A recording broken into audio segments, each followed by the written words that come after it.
Salut tout le monde, donc aujourd'hui nouvelle vidéo sur la chaîne, donc encore une fois sur la Bandit, donc qui n'est toujours pas remonté depuis le temps. Je vous présente les durites qu'on a montées sur la moto, donc c'est des durites aviation, donc qui sont présentes juste ici.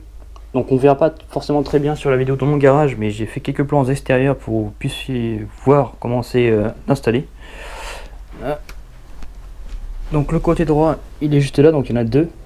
Une qui vient du premier treillis au deuxième et l'autre qui repart au répartiteur qui va jusqu'au bloc ABS qui se trouve derrière. Et c'est relié par ici par des durites rigides. Donc moi j'ai acheté un kit qui coûte 250 €, ça comprend l'avant et l'arrière. Vous avez 5 durites pour l'avant et 2 durites pour l'arrière. Donc ça c'est cher. Pour moi, pour montage, en fait vous reprenez tout le schéma d'origine de la moto et en fait normalement il n'y a pas de souci. Donc pour moi c'était un petit peu compliqué parce que les durites elles avaient 14 ans et en gros tout était serré assez fort, tout était collé, donc c'était assez chiant à enlever. Mais en gros le point le plus dur en fait c'est que sur les deux durites qui sont reliées du répartiteur au bloc ABS, en fait il doit manquer 1 cm et en fait la durite part du répartiteur qui est là, qui est juste ici, rentre dans le cadre et vient jusque là dans les durites rigides qui vont jusqu'au bloc ABS. Et en fait du coup il y a une durite qui est à l'extérieur du cadre et une qui est dans le cadre. Parce que du coup il manquait 1,5 cm et en fait on ne pouvait pas respecter le schéma d'origine. Mais du coup celle-là qu'on a mis sur le cadre, en fait on l'a protégée par une gaine qui était fixée sur les durites d'origine. Et normalement ça passe nickel. On a testé pour en tournant le guidon de gauche à droite, voir s'il n'y a pas de point dur, s'il n'y a pas de fixation qui est bloquée ou pas. Et ça c'est super important, il faut faire super gaffe à ça. Mais en tout cas tout est bien placé, tout est bien protégé, il n'y a aucune durite qui bloque. Tout est nickel. En gros ouais, c'était le seul point dur qui était assez chiant, c'était les vis qui étaient collées et puis du coup le demi-centimètre qui manquait. Donc si jamais vous prenez le même kit de durite, je mets tous les liens en description, faudra faire attention à ça.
Alors pourquoi mettre des durites aviation sur sa moto? Tout simplement parce que sur la Bandit en fait le freinage est tout pourri. En fait je crois que c'est la pire moto, c'est les pires freins que j'ai eu sur une moto. Et en fait ça me convenait pas du tout. Moi je suis le genre de motard qui freine assez tard en fait à chaque fois. Et j'ai besoin d'avoir confiance entièrement en freinage. Et du coup cette moto là en fait du coup ça me convenait pas du tout.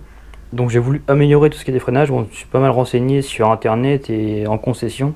Donc sur internet ça partait un petit peu dans tous les sens, entre change tes étriers, change tes disques, change tes durées, change tes plaquettes, change ton métro-cylindre. Donc en fait il y avait plein de conseils qui partaient dans tous les sens, donc c'était assez compliqué d'avoir la meilleure réponse possible pour améliorer. Du coup en concession m'ont conseillé de changer mes durites. Et en fait du coup le changement de durite m'a amélioré sur 2 points qui étaient pour moi je dirais le gros défaut de cette moto. Donc déjà quand je partais le matin le freinage était correct, mais sans plus. Et quand je revenais à mon point quand j'arrivais à mon point de destination, en fait le freinage avait chauffé, les durites avaient dilaté à la chaleur quand je freinais, et du coup en fait il fallait que j'écrase le levier à chaque fois pour freiner, pour avoir quelque chose, et en fait ça me faisait super mal à l'intérieur de la main. Donc en fait avec le guidon et la poignée ça me faisait super mal. Et j'en avais marre de m'épuiser la main à chaque fois à freiner sur cette moto. Le freinage avait été révisé, il n'y a pas de souci à ce niveau là, les plaquettes sont encore bonnes. Mais voilà, en fait il y avait un freinage qui était assez mauvais. Et du coup, la durée, qu'est-ce que ça change? Ça change 2 points. Ça améliore déjà le point d'endurance de la moto. En fait, quand je pars le matin et quand j'arrive, j'ai toujours le même freinage. Donc en fait, ça se ne dilate plus parce que les durées elles sont super costauds. C'est inécrasable. Alors que les durées d'origine sont vachement molles, vachement souples. Bah en fait, en n'importe quelle circonstance, j'ai toujours un meilleur frein. J'ai toujours un bon freinage, comme je pars, comme j'arrive, ça n'a pas changé. Alors, le deuxième point que ça améliore, c'est la dosabilité du levier.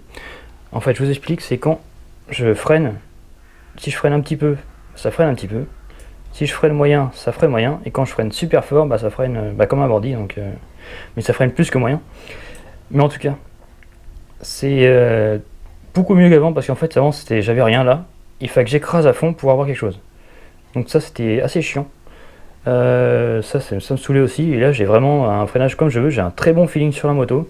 En gros, c'est ce que je voulais. Donc si je freine un petit peu, j'ai un petit peu de frein. Si je freine plus, j'ai plus de frein. Et voilà, c'est juste ce que je lui demande en fait. Elle freine comme je veux. Et ouais, c'est juste, ça me change la vie. Rien que les durées, ça m'a changé la vie. Donc j'ai testé sur 30 km. J'ai pas beaucoup testé... autrement parce qu'on est confiné, en fait c'est assez compliqué de rouler. Donc bien sûr quand je fais 30 km c'était pour aller à mon travail, c'était pas pour me sortir ni rien. Alors la deuxième pièce que j'ai aussi changé sont mes leviers. J'ai changé mes leviers de frein avant et d'embrayage. Donc j'ai pris des modèles sur AliExpress, donc c'est 17 balles la paire, donc ça c'est pas trop cher. Je m'attendais que ce soit assez dégueulasse niveau qualité et niveau fixation, mais en fait c'est mieux que d'origine, donc c'est assez bluffant. En fait j'ai moins de jeu sur les leviers AliExpress que sur les leviers d'origine, ils sont gris tout simple.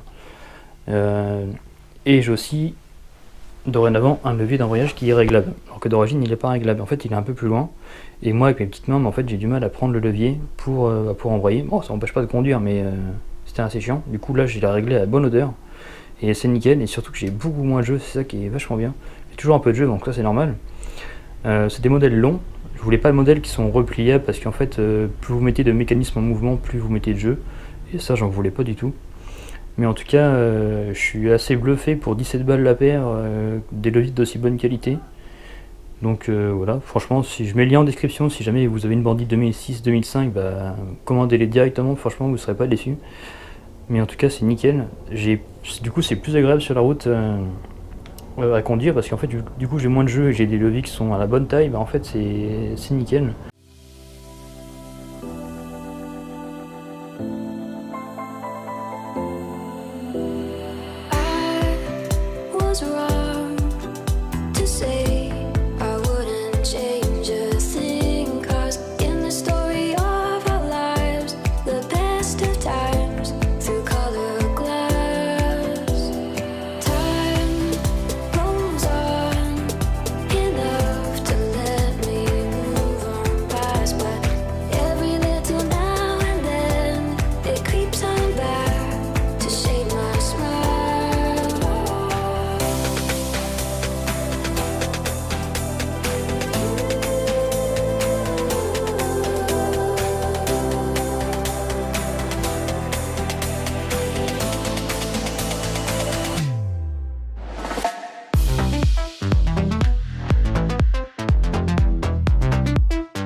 Alors voilà où en est la bandit à l'heure actuelle, donc elle n'est toujours pas remontée, donc je suis pas prêt de la monter encore tout de suite parce que j'ai des pièces encore installées sur la moto. Donc j'ai les plaquettes de Brembo que j'ai reçues hier pour gagner encore un peu en mordant sur le freinage avant. Je voudrais aussi moderniser un peu l'éclairage, remplacer tout ce qui est petite veilleuse ampoule par des LED et mettre une ampoule blanche à la place d'une ampoule jaune, ça serait plutôt sympa. J'ai aussi une bulle noire que j'ai commandée, que j'ai pas encore reçue, donc ça je la ferai en dernier au remontage de la moto. En tout cas, si tu ne veux pas louper la progression de la bandit, je t'invite à t'abonner à la chaîne et à mettre un pouce bleu si jamais tu as aimé cette vidéo. Si tu as des questions, mets-les en commentaire, c'est avec plaisir que j'y répondrai. Et pour les autres, je vous dis à très bientôt pour une prochaine vidéo. Allez, salut, tchuss!